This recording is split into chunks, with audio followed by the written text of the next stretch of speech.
ಧಾರವಾಡದಲ್ಲಿ ಗೌರವಾನ್ವಿತ ಪ್ರಧಾನಮಂತ್ರಿ ನರೇಂದ್ರ ಮೋದಿ ಅವರ ದೂರದೃಷ್ಟಿಯ ನಾಯಕತ್ವದಲ್ಲಿ ಕಳೆದ ದಶಕದಲ್ಲಿ ಭಾರತವು ಮೂಲಸೌಕರ್ಯ ಅಭಿವೃದ್ಧಿಯ ಸುವರ್ಣ ಯುಗವನ್ನು ಕಾಣುತ್ತಿದೆ. ಈ ಪರಿವರ್ತನಾತ್ಮಕ ಪಯಣದ ಭಾಗವಾಗಿ ಧಾರವಾಡ ರೈಲು ನಿಲ್ದಾಣವನ್ನು ಮಹತ್ವಾಕಾಂಕ್ಷೆಯ ಅಮೃತ್ ಭಾರತ್ ನಿಲ್ದಾಣ ಯೋಜನೆಯಡಿಯಲ್ಲಿ ರೂ. 17.1 ಕೋಟಿ ವೆಚ್ಚದಲ್ಲಿ ವಿಶ್ವದರ್ಜೆಯ ಸೌಲಭ್ಯವನ್ನಾಗಿ ಪುನರಾಭಿವೃದ್ಧಿಪಡಿಸಲಾಗಿದೆ. ನೈಋತ್ಯ ರೈಲ್ವೆಯಿಂದ ಅಮೃತ್ ಭಾರತ್ ನಿಲ್ದಾಣ ಯೋಜನೆಯಡಿಯಲ್ಲಿ ಉತ್ತರ ಕರ್ನಾಟಕದ ಧಾರವಾಡ ರೈಲು ನಿಲ್ದಾಣವನ್ನು 17.1 ಕೋಟಿ ರೂಪಾಯಿ ವೆಚ್ಚದಲ್ಲಿ ಪುನರಾಭಿವೃದ್ಧಿಗೊಳಿಸಲಾಗಿದೆ. ಈ ನಿಲ್ದಾಣದ ಮೂಲ ಸೌಕರ್ಯವು ಅತ್ಯಾಧುನಿಕ ಸೌಲಭ್ಯಗಳು ಹಾಗೂ ವಿನ್ಯಾಸಗಳ ಮೂಲಕ ಗಮನಾರ್ಹವಾದ ಆಕರ್ಷಕ ನವೀಕರಣ ಪಡೆದಿವೆ. ಸಂಪೂರ್ಣ ಉದ್ದದ ಮೇಲ್ಛಾವಣಿಗಳು, ಸುಧಾರಿತ ಸಂಚಾರ ಪ್ರದೇಶ, 12 ಮೀಟರ್ ಅಗಲದ ಪಾದಚಾರಿ ಮೇಲ್ಸೇತುವೆ, ದಿವ್ಯಾಂಗ್ ಹಾಗೂ ಹಿರಿಯ ನಾಗರಿಕ ಸ್ನೇಹಿ ಸೌಲಭ್ಯಗಳು, ಉತ್ತಮ ನಿರ್ದೇಶಿತ ಪಾರ್ಕಿಂಗ್ ಸ್ಥಳಗಳು, ಎಕ್ಸಿಕ್ಯೂಟಿವ್ ಲೌಂಜ್ಗಳು, ಉಚಿತ ವೈಫೈ ಸೌಲಭ್ಯ, ಇಂಧನ ದಕ್ಷ LED ದೀಪದ ವ್ಯವಸ್ಥೆ, ಕಲೆ ಹಾಗೂ ಭಿತ್ತಿ ಚಿತ್ರಗಳು ನಿಲ್ದಾಣದ ಪರಿಸರವನ್ನು ಇನ್ನಷ್ಟು ಆಕರ್ಷಗೊಳಿಸಿವೆ ಮತ್ತು ಪ್ರಯಾಣಿಕರಿಗೆ ಆನಂದದಾಯಕ ಅನುಭವವನ್ನು ನೀಡುತ್ತಿವೆ.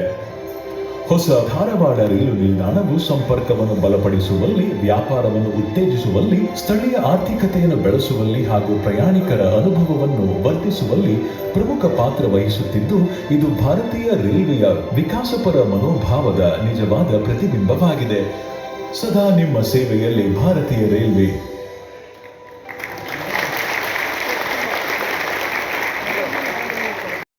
ಈ ಆಧುನಿಕ G+1 ನಿಲ್ದಾಣವು ಈಗ ಹೊಸ ಭಾರತದ ಸ್ಫೂರ್ತಿಯನ್ನು ಪ್ರತಿಬಿಂಬಿಸುವ ಅತ್ಯಾಧುನಿಕ ಮೂಲಸೌಕರ್ಯ ಮತ್ತು ಅಂತರ್ಗತ ಸೌಲಭ್ಯಗಳೊಂದಿಗೆ ಪ್ರಯಾಣಿಕರಿಗೆ ವರ್ಧಿತ ಅನುಕೂಲತೆಯನ್ನು ಒದಗಿಸುತ್ತದೆ ಎಂದು ರಾಜ್ಯಪಾಲ ತಾವರಚಂದ ಗೆಲ್ಲೋಟ ಹೇಳಿದರು. भारतीय रेल देश में यातायात का मुख्य साधन होने के साथ साथ देश के आर्थिक एवं सर्वांगीण विकास की रीढ़ भी है. आप और हम सब देखते हैं देश की अर्थव्यवस्था में और देश के विकास में रेल परियोजनाओं का और रेलवे का महत्वपूर्ण योगदान रहा है. भारत सरकार रेल सेवाओं में और बुनियादी ढांचे को मजबूत करने के लिए प्रतिबद्ध है. माननीय PM मोदी जी हमारे रेलवे स्टेशनों, ट्रेनों, पटरियों और सिग्नलिंग को दुनिया में सर्वश्रेष्ठ बनाना चाहते हैं और इस लक्ष्य को लेकर के वो सकारात्मक सक्रिय प्रयास कर रहे हैं और उनके नेतृत्व में भारत सरकार और रेल मंत्रालय और रेल के अधिकारी कर्मचारी कठोर परिश्रम करके इन योजनाओं को पूरा करने में महत्वपूर्ण भूमिका निभा रहे हैं. इस दिशा में कार्य करते हुए देश भर में रेलवे परियोजनाओं को बहुत तेजी से क्रियान्वित किया जा रहा है. मैं 96 से सांसद रहा हूं और केंद्र में मंत्री भी रहा हूं. मैंने इन पिछले वर्षों में हर क्षेत्र में तेज गति से विकास होते हुए देखा है. आप सब भी अनुभव करते हैं कि आज़ादी के बाद तेज गति से सारे क्षेत्र में, हर क्षेत्र में देश भर में विकास हुआ है और उसमें रेलवे का विकास भी और तेज गति से हुआ है. इसलिए मैं रेलवे मंत्रालय को और रेलवे के अधिकारी कर्मचारियों को शुभकामनाएं देता हूं, बधाई देता हूं. भारतीय रेल द्वारा यात्रियों को सर्व सुविधा रेल सुविधाएं उपलब्ध कराने की दिशा में रेल प्रणालियों, प्रक्रियाओं और बुनियादी ढांचों के आधुनिकीकरण के साथ प्रदूषण मुक्त रेल और माल यातायात की उत्कृष्ट व्यवस्था हेतु अनेक प्रकार की योजनाएं बनाकर उनको पूरा करने का काम किया जा रहा है. जैसा कि ये माथुर साहब ने बताया है, मुझे भी इसकी जानकारी है कि वर्तमान में कर्नाटक में 50,792 करोड़ रुपए के काम चल रहे हैं. यह जानकर खुशी होती है कि राज्य को 2025-26 के बजट में 7,564 करोड़ रुपए का आवंटन प्राप्त हुआ है और 61 स्टेशनों को विश्व स्तरीय रेलवे स्टेशन के रूप में विकसित करने के काम चल रहे हैं.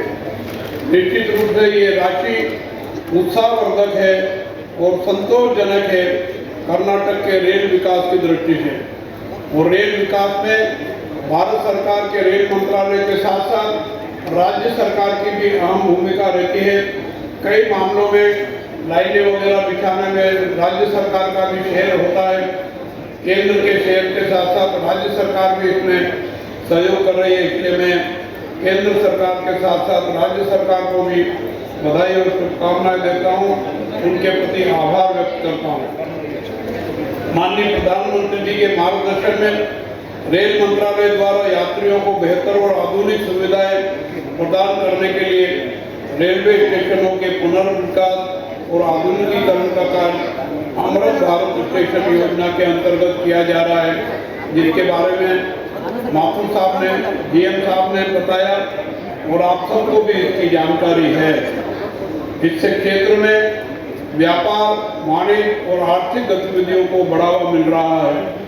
निश्चित रूप से रेल अर्थव्यवस्था को मजबूती प्रदान करने का एक महत्वपूर्ण आधार है। रेलवे की अनेक महत्वपूर्ण आधारभूत संरचना और विनिर्माण परियोजनाओं को आत्मनिर्भर भारत अभियान के माध्यम से शुरू किया गया है, जिसमें वंदे भारत ट्रेनों के स्वदेशी निर्माण का कार्य महत्वपूर्ण है। जो वंदे भारत ट्रेन ವೇದಿಕೆಯಲ್ಲಿ ಸಭಾಪತಿ ಬಸವರಾಜ ಹೂರಟ್ಟಿ, ಮಾಜಿ ಗ್ರಾಮೀಣ ಶಾಸಕ ಅಮೃತ ದೇಸಾಯಿ, ಹುಬ್ಬಳ್ಳಿ ಧಾರವಾಡ ನಗರಾಭಿವೃದ್ಧಿ ಅಧ್ಯಕ್ಷ ಶಾಕೀರ ಸನದಿ, ಮಹಾಪೌರ ರಾಮಣ್ಣ ಬಡಿಗೇರ, ರೈಲ್ವೆಯ ಅಧಿಕಾರಿ ಮುಕುಲ್ ಚರಣ ಮಾಥುರ್, ರೈಲ್ವೆ ಐಜಿ ಆರ್.ಎಸ್.ಪಿ. ಸಿಂಗ್ ಇದ್ದರು.